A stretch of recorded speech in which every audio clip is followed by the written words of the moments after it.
السلام علیکم، سنہری راہ میں خوش آمدید۔ امید کرتا ہوں کہ آپ سب خیریت سے ہوں گے۔ اللہ تعالیٰ کی رحمتیں آپ سب پر برسی رہیں۔ آج میں آپ کی خدمت میں جناب مولانا طارق جمیل صاحب کا بیان لے کر آیا ہوں۔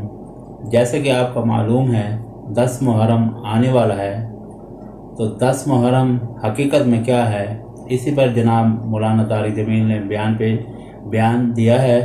تو جتنے بھی نئے دیکھنے والے ہیں ان سے ایک ہی گزارش ہے کہ میرے چینل کو لائک اور سبسکرائب کریں۔ تو چلیں آج کی ویڈیو شروع کرتے ہیں۔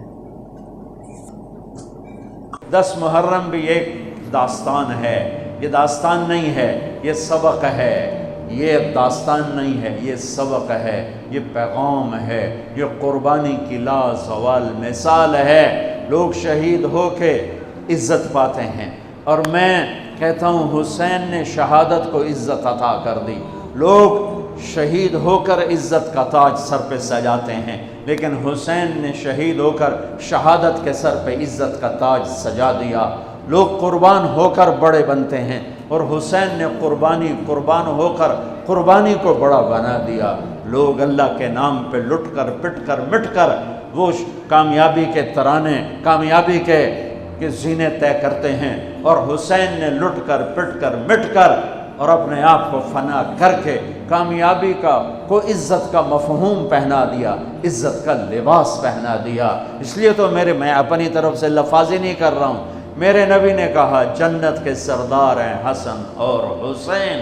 میرا رب کہے گا جنت سے، اے جنت میں نے تمہیں ارے وہ جنت پہلے ہی بڑی سونی ہے، اس کو خوبصورت بنانے کے لیے سنو، اور بڑے زمانے بعد حدیث یاد آئی، میرے نبی نے میرے اللہ فرمائیں گے اے جنت میں نے تمہیں حسن اور حسین سے خوبصورت بنا دیا۔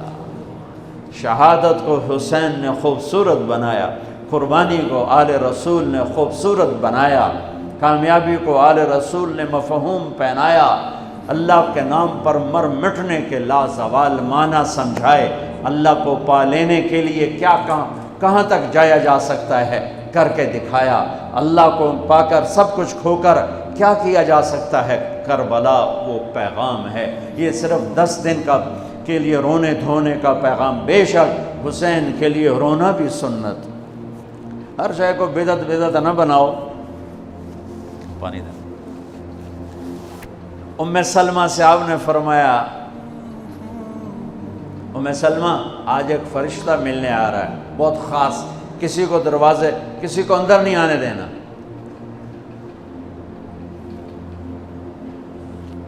اب ام سلمہ پیرے پہ کھڑی ہو گئی۔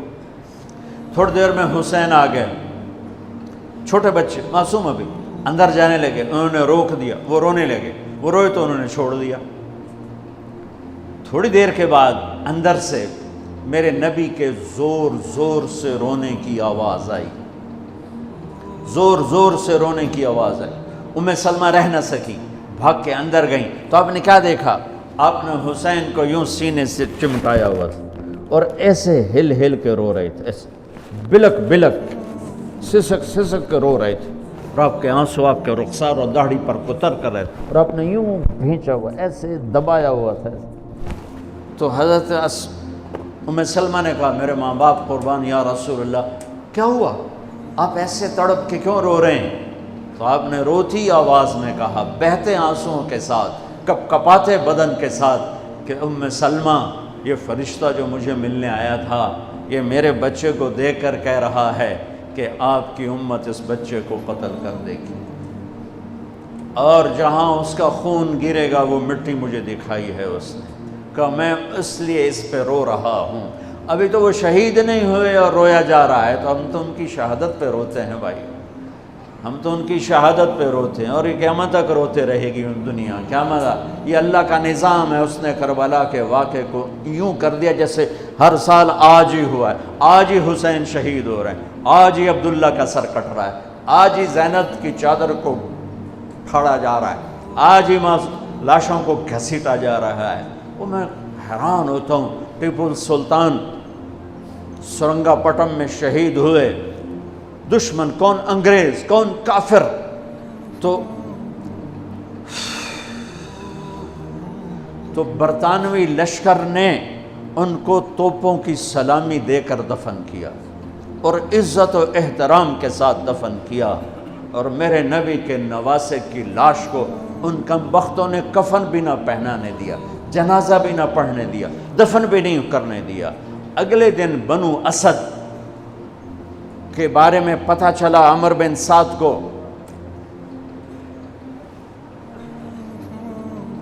تو راتوں کہ وہ ان کو دفنانے والے ہیں، تو راتوں رات ان کو بغیر جنازوں کے مٹی میں دبا دیا اور اوپر پانی چھوڑ دیا کہ کوئی پتہ ہی نہ چلے حسین کی لاش۔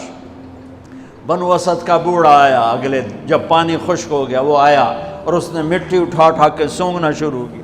سبحان اللہ، سونگ رہا ہے، سونگ رہا ہے، سونگ رہا ہے۔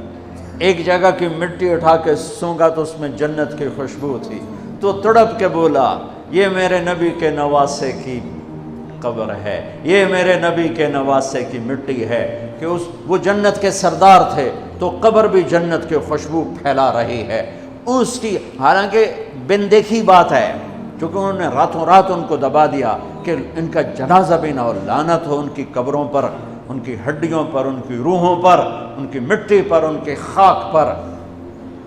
سمجھ میں نہیں آتا۔ نبی کے گھر کے کتے کی بھی ہم تو عزت کریں گے اگر آج ہمیں پتہ چلے یہ نبی کے گھر کا کتا ہے۔ ان کم بختوں کے سامنے نبی کے نواسے کھڑے تھے، نبی کی نواسیاں تھیں اور نبی کی اولاد تھی، اور ان کے دل ایسے پتھر، آنکھیں ایسی اندھی، کان ایسے بہرے کہ انہیں ایسے تلوار چلائی جیسے سامنے کوئی رومی لشکر کھڑا ہو، یا جیسے سامنے کوئی فارسی لشکر کھڑا ہو۔ اتنے عظیم ہستیاں، میں کہاں سے بیان کروں؟